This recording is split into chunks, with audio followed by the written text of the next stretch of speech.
मुश्किलों से भाग जाना आसान होता है। मुश्किलों से भाग जाना आसान होता है। जिंदगी का हर एक पहलू इम्तिहान होता है। डरने वालों को कुछ नहीं मिलता जिंदगी में, लड़ने वालों के कदमों में जहान होता है।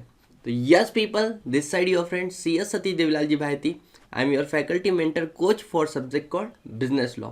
इंस्टीट्यूट का स्टैटिस्टिक्स कहता है जितने भी बच्चे सीए फाउंडेशन के एग्जामिनेशन में फेल होते हैं 80% बच्चे वो होते हैं जो बिजनेस लॉ वाले पेपर में फेल होते हैं। That is your paper number 2। तो ऐसी क्या गलती है जो 80% बच्चे तो कर रहे हैं लेकिन 20% बच्चे बिल्कुल भी नहीं कर रहे हैं, उसके बारे में इस वीडियो के अंदर हम लोग बात करेंगे। तो ये वीडियो बहुत ही स्पेशल होने वाली, छोटी होने वाली है, रफ्तार में मैं बात करूंगा। इस वीडियो को एंड तक बिल्कुल देखना और अपने दोस्तों के साथ में शेयर जरूर करना। There are total 4 papers in CA foundation.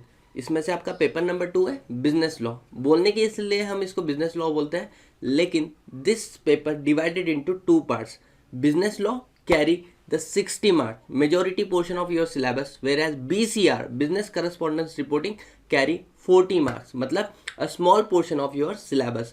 लेकिन जो चीज़ छोटी होती है वो important नहीं होती, ऐसा किसी ने नहीं बोला है। So business law is divided into 5 chapters. सबसे पहले आता है आपका Indian contract act, sale of goods act, Indian partnership act, इसके बाद में कंपनीज एक्ट और LLP एक्ट। इस सब्जेक्ट को पढ़ने का राइट सीक्वेंस क्या होता है वो मैं आप लोगों को बताता हूँ, क्योंकि लोगों की गलतियाँ यहाँ से शुरू होती है। पहले आप इजी पोर्शन पढ़ लेते हो और जैसे ही आपको डिफिकल्ट टॉपिक सामने आ जाता है तो आप लोग डर जाते हो।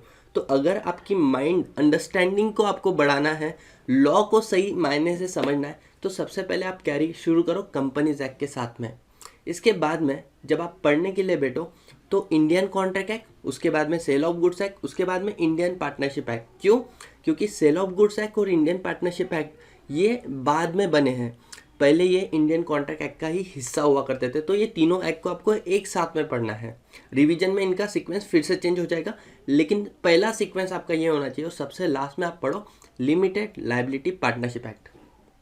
देखा है मैंने, मेजॉरिटी बच्चे क्वेश्चन पूछते हैं, सर ये बता दो किस टॉपिक को कितना मार्क दिया है। देखो एक बात याद रखो, जब भी आप किसी टॉपिक को पढ़ रहे हो तो आपका फोकस उस टॉपिक के ऊपर होना चाहिए। मतलब मैं बोलता हूँ ना, भगवत गीता में भी लिखा है कर्मण्येवाधिकारस्ते मा फलेषु कदाचन मा कर्मफल हेतुर्भु मा ते संगोस्त्व कर्मणि। Enjoy the process, don't focus on the fruit that you will be getting.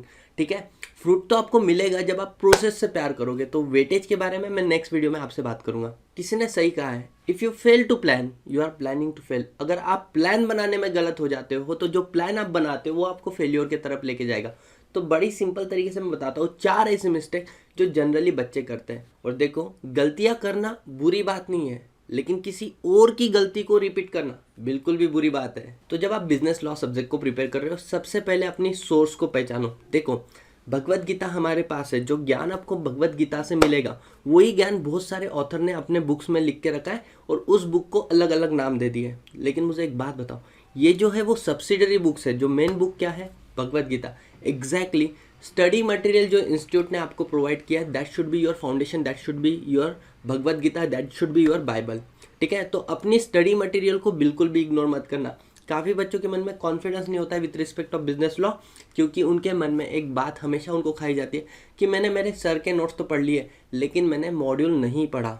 तो अगर मैं आपको बात करूं, आप किसी टीचर की नोट्स को फॉलो कर रहे हो तो वो भी फॉलो कर सकते हो, लेकिन एक बार चेक कर लेना क्या वो नोट्स आपके मॉड्यूल से मैच होती है या नहीं होती है। टिप नंबर 2, आपका अप्रोच क्या होना चाहिए पढ़ाई करने का। अब इस अप्रोच के लिए आप कमेंट बॉक्स में थैंक यू जरूर बोलोगे।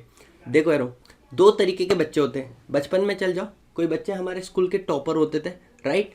उन लोगों का पढ़ाई करने का पैटर्न और हमारे पढ़ाई करने के पैटर्न में बिल्कुल भी ज़मीन आसमान का फ़र्क हुआ करता था।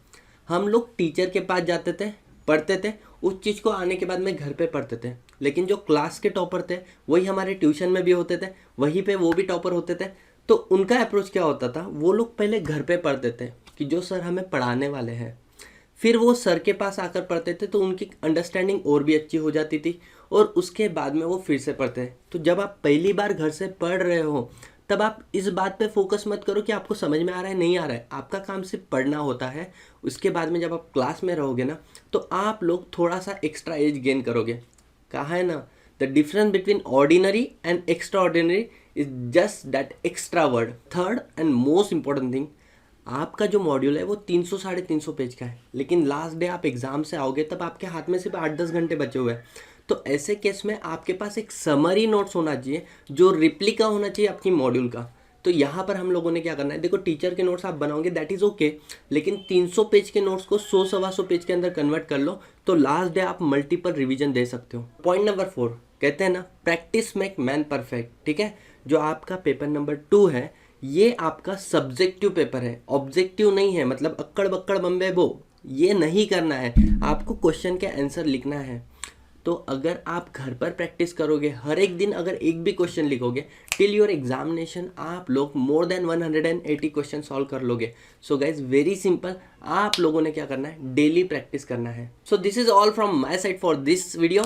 अगर बच्चों आपके मन में क्वेश्चन है कि sir how to make a most effective notes, chart किस तरीके से बनाते हैं, तो आप मुझे कमेंट बॉक्स में कमेंट करके पूछ सकते हो। तो I will be coming with another video जिसमें आपको बताऊंगा कि नोट्स किस तरीके से बनाए जाते हैं। ठीक है, देखो हम लोगों को लगता है नोट्स पेपर पे बनते हैं, लेकिन पेपर पे नोट्स बनने के पहले दिमाग में नोट्स बनते हैं।